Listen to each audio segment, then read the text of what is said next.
Instruction थे कि अर्जुन को कभी भी रात में खाना मत खिलाना, अंधेरे में खाना मत खिलाना, या तो दियों के प्रकाश में या दिन में खाना खिलाओ। नमस्कार दोस्तों, चैनल माइंडफुल स्टोरीज में आपका स्वागत है। मेरा नाम है आशीष पटेल और आज हम भगवद गीता लर्निंग सीरीज पे तीसरा वीडियो बनाने जा रहे हैं। जनरली हम सभी ने महाभारत या तो टीवी सीरीज में देखी है या किसी से सुनी है स्टोरीज, इसलिए हमको इनकम्प्लीट ज्ञान है उसका। मेरे साथ भी ऐसा ही था, तो इसीलिए मैंने भगवद गीता पढ़नी शुरू की अलग अलग रिसोर्सेज से, और जब जब मैं वहाँ से कुछ सीखता हूँ तो मैं उसका वीडियो बना के वो नॉलेज आप तक लेकर आता हूँ।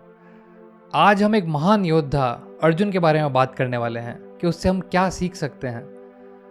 बचपन में एक सवाल हमसे अक्सर पूछा जाता था, आप किसके जैसा बनना चाहते हो? अब मुझे उस पर क्लैरिटी आ गई कि अपनी आगे की लाइफ के लिए अगर मैं किसी के जैसा बनना चाहता हूँ तो वो है अर्जुन। ऐसा क्यों है, हम आगे देखते हैं। और इससे पहले कि मैं आगे बढ़ूँ, मेरी आपसे एक छोटी सी रिक्वेस्ट है, चैनल को सब्सक्राइब करें और अगर वीडियो पसंद आए तो इसे लाइक करें और ज़्यादा से ज़्यादा शेयर करें।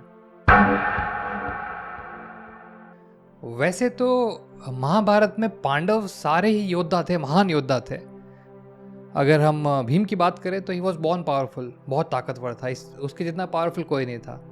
सहदेव की बात करें तो उसे फ्यूचर सारा पता था, मतलब महाभारत में क्या होने वाला है, क्या परिणाम था, वो सब पहले से जानता था। युधिष्ठिर की बात करें तो उतना विनम्र कोई नहीं हुआ, काम एंड कंपोज्ड धर्मराज कहा जाता था उन्हें।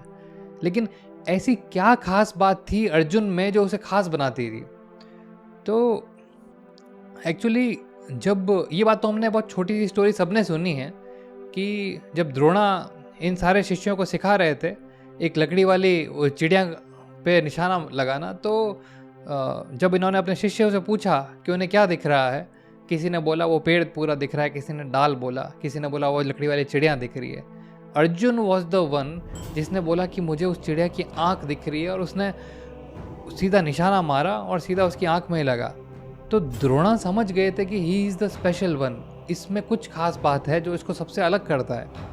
और द्रोणा की एक बात थी, थोड़ा उनका स्वार्थ था, उनका बेटा जो अश्वत्थामा था वो उन सबसे स्पेशल उसी को बनाना चाहते थे, सबसे महान योद्धा वो चाहते थे कि अश्वत्थामा बने। लेकिन ये चीज़ उनको समझ में आ गई थी कि ऐसा मुश्किल है अर्जुन के रहते हुए। तो उन्होंने जो अर्जुन के और पांडवों के रसोया था उनको बोला था, साफ इंस्ट्रक्शन थे कि अर्जुन को कभी भी रात में खाना मत खिलाना, अंधेरे में खाना मत खिलाना, या तो दियों के प्रकाश में या दिन में खाना खिलाओ।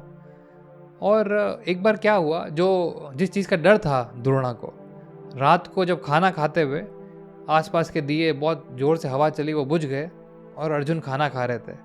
जब अंधेरा हो गया, अर्जुन खाना खाते खाते उसने महसूस किया कि मुझे दिख नहीं रहा अंधेरे में, फिर भी हर निवाला सीधा मेरे मुंह में जा रहा है, ऐसा कैसे? तब उसे महसूस हुआ क्योंकि ये तो मैं बचपन से अभ्यास करते करते मेरी मसल मेमोरी बन गई कि चाहे अंधेरा हो प्रकाश हो कोई फर्क नहीं पड़ता, सीधा निवाला मेरे मुंह में ही जाना है, इसका निशाना तो तय है। तो उसने सोचा अगर ऐसा है तो ऐसा भी तो हो सकता है कि जब मैं अपने बाण चलाऊं तो मेरा टारगेट अंधेरे में भी लग सकता है। और फिर क्या था, द्रोणाचार्य को रात में, उसी रात के बाद से बाण की और धनुष की आवाज़ें रात को आने लग गई। अब अर्जुन ने जिद पकड़ ली थी कि जिस तरीके से मैं लाइट में निशाना मारता हूँ वैसे ही अंधेरे में मारूंगा। और कुछ ही समय के बाद उसने ये विद्या भी हासिल कर ली, वो अंधेरे में भी अपना टारगेट पे हिट कर देता था। अब ऐसा नहीं था कि ये सिर्फ द्रोणा के सानिध्य में, लीडरशिप में ये ऐसे पनपा। ये 5 साल जब इंद्र सभा में रहे तो ग्रंथ विद्या भी अच्छी तरीके से सीख गए थे, बहुत ही अच्छा डांस और म्यूजिक आ गया था अर्जुन को। तो इसमें हमेशा से एक चीज़ खास थी, he was focused, too focused and determined.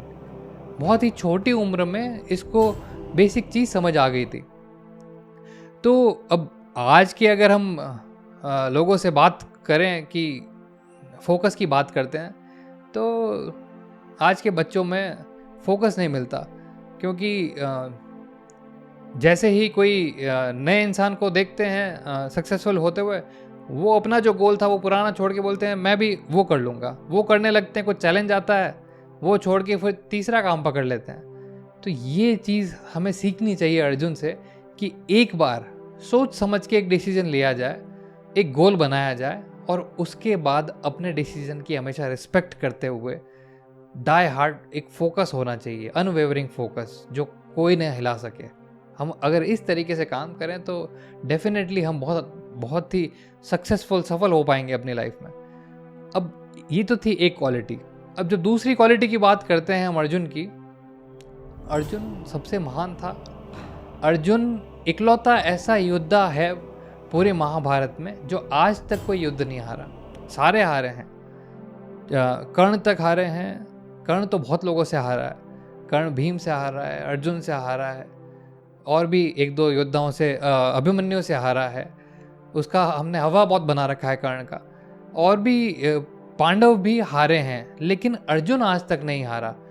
Arjun को गणाकेश भी कहा जाता है। उसने अपने सारे इम्पल्सेस को कंट्रोल कर लिया था। उसकी नींद भी उसके कंट्रोल में थी। वो जब चाहता था तब सो सकता था, जब चाहता वो जगह रहता था और अभ्यास करता था। तो वो इतना महान था कि उसके अलावा उसके कंपैरिजन में और कोई था ही नहीं। अब उसके साथ साथ उसकी सबसे बड़ी स्ट्रेंथ थी उसकी ह्यूमिलिटी। श्री कृष्ण ने कितनी बार बोल दिया कि तू मूर्ख है, तुझे किसी चीज़ का ज्ञान ही नहीं है, तुझे धर्म का अर्थ ही नहीं पता। अक्सर 4-5 बार ऐसा लिखा है कि उसे मूर्ख करार दे दिया गया। लेकिन फिर भी अर्जुन जितना महान योद्धा, कर्मयोगी, उसने हाथ जोड़ लिए श्री कृष्ण के सामने और कहा मैं सरेंडर करता हूँ और मुझे कुछ नहीं आता, आप मुझे सिखाइए। अब this is one of the reason कि इसकी कभी ग्रोथ ख़त्म ही नहीं हुई, क्योंकि जहाँ एरोगेंस आ गया, जहाँ घमंड आ गया, वहाँ इंसान का पतन शुरू हो जाता है, डाउनफॉल शुरू हो जाता है। इसकी ग्रोथ ख़त्म ना होने का कारण ही यही था कि कितना भी महान होने के बाद भी ये हर पल हर क्षण कहीं ना कहीं कुछ ना कुछ सीख ही रहा था। और अगर हम आज के युग में कंपैरिजन करें तो देखकर बड़ा दुख भी होता है कि ज्ञान तो बहुत दूर की बात है।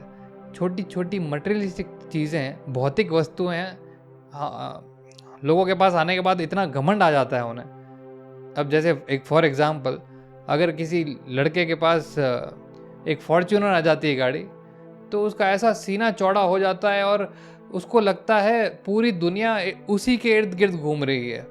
मैंने कहा ज्ञान तो बहुत दूर की बात है। तो इतना सेल्फ सेंट्रिक होकर लोग सोचने लगे हैं। इसीलिए मुझे लगता है कि अर्जुन जैसे गुण अगर हमारे अंदर आ जाएं, उसका 1% भी हम सीख जाएं, तो हम भी बहुत सफलता पा सकते हैं, कुछ महान कर सकते हैं। इसलिए अर्जुन की जितनी भी विशेषताएं हैं उनके बारे में हमें पढ़ना चाहिए और कोशिश करनी चाहिए हम उसके जैसे बने। दोस्तों, ये वीडियो यहीं ख़त्म होता है और आपने इस वीडियो से क्या सीखा कमेंट बॉक्स में ज़रूर लिखें और प्लीज़ इसे ज़्यादा से ज़्यादा शेयर करें ताकि लोग सीख सकें। और डेफिनेटली प्लीज़ सब्सक्राइब ज़रूर करें। Thank you.